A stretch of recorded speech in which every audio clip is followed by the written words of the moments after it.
I'm going to preview the number 18 Baylor at Utah women's basketball game, which will be played January 14th at 8 p.m. Central Time on ESPN+. And I apologize for looking out because I cannot memorize all this stuff. And yes, I'm going over this game for only one reason. Utah is a receiving votes team. They have 8 of those to be exact in the last AP poll that was just released. Second, this is huge in terms of conference standings. Baylor's 15-3 overall, 4-1 in the Big 12. They have won 4 straight games. After that, 1-point loss to Texas Tech in Waco, though Talia Scott did not play until the last 2.5 minutes of the game. And the only other losses were to Texas. Not a bad loss. It's more like the margin. They lost 89-54. And the only other loss was in a WBCA showcase against Iowa, 57-52. Yeah, the last game for Baylor was against Kansas, and they won that game 79-64. Now, Utah, they're 13-4 overall, 4-1 in the Big 12. The losses were against number 25, Washington, 72-61. Syracuse, part of the Hall of Fame Women's Showcase, which is played in Ucansville, Connecticut, at Mohegan Sun. That's 61-49, and they honestly lost to number 1 UConn. I can't fault them for that loss. They did lose 93-41 in the same Hall of Fame Women's Showcase, by the way. That's just the non-conference losses. The lone conference loss was against Arizona State. But like Baylor, they lost that game by a single point, 69-68, against a then unbeaten Arizona State women's basketball team. Obviously, they're not anymore. They have 2 losses now. But still, at the time, they were unbeaten. And their last game for Utah was against Kansas State on the road. Kansas State did defeat a ranked Ole Miss team, but they're mid-team at best. Just going to call it the way it is. They're just very young and a lot of newness. 80-73.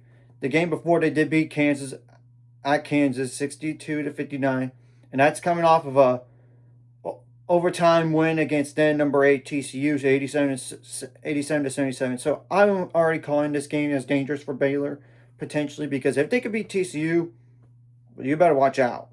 I mean, what are some players to keep an eye on for Utah? And I'm going to put the outlook on Utah women's basketball in the description below. And we'll have to wait and see about the injury status whenever it gets released tomorrow evening. The only one that I'm aware of for Utah, it's the one that's already been out for the year. Since the preseason, just to be honest.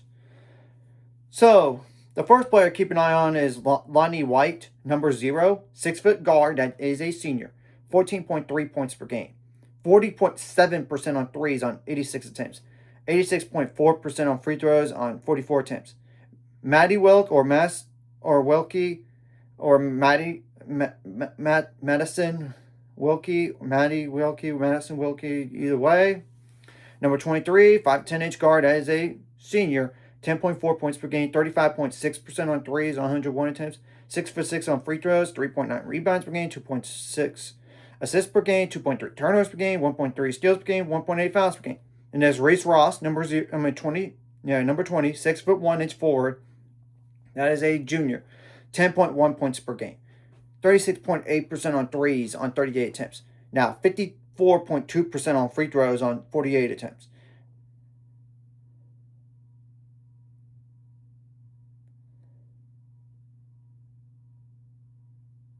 7.9 rebounds per game, 2.3 assists per game, 2.8 turnovers per game, 0.8 steals per game, 0.6 blocks per game, and 2.9 fouls per game.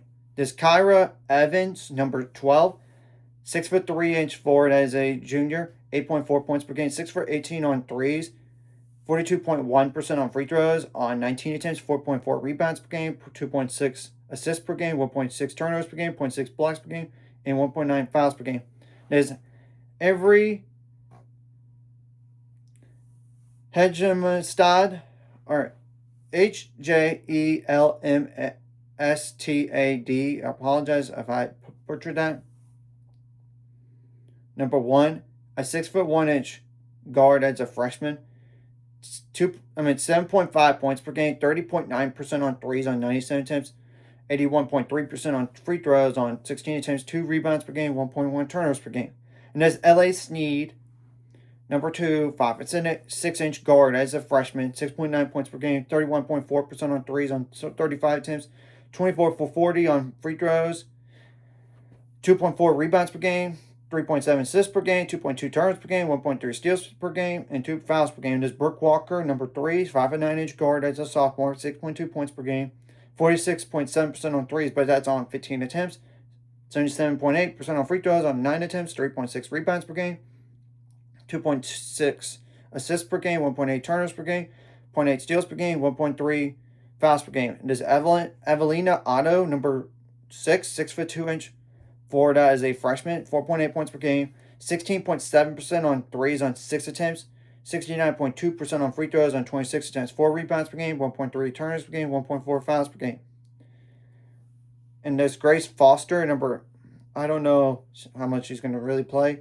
Number 10, 5'10" guard as that is a sophomore, 3.9 points per game, 43.6% on threes on 39 attempts, 87.5% on free throws on 8 attempts, 1.1 turnovers per game, 0.8 fouls per game. And the last player we're really going to mention is Samantha Crisp, number 44, 6'2" forward as a senior, 1.4 points per game, 2 for 6 on threes, 6 for 8 on free throws, 2.1 rebounds per game, 0.7 fouls per game.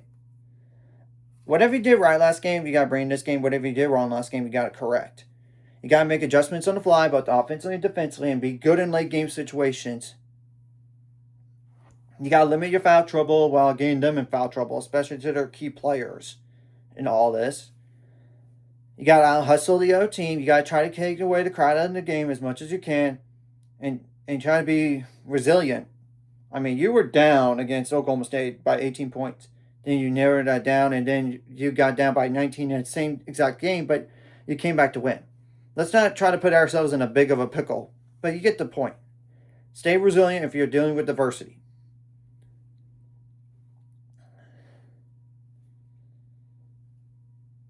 Now, defensively, you got to contain the shooters, contain the slashers, force turnovers.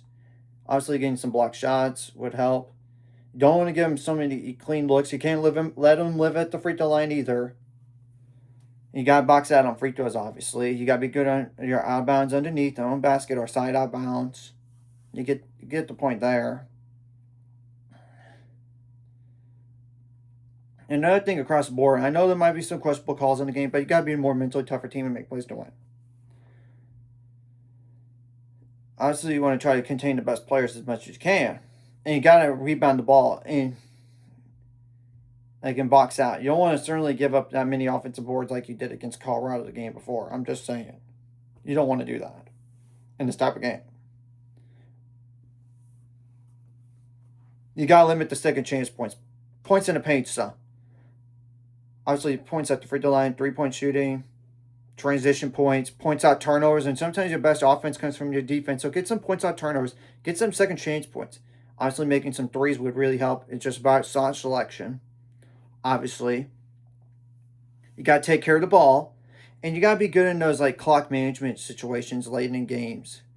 Unlike you were in that Kansas game. I mean, you let them you took a shot way too quick after Kansas couldn't make a shot late in the game. You got to make your free throws count.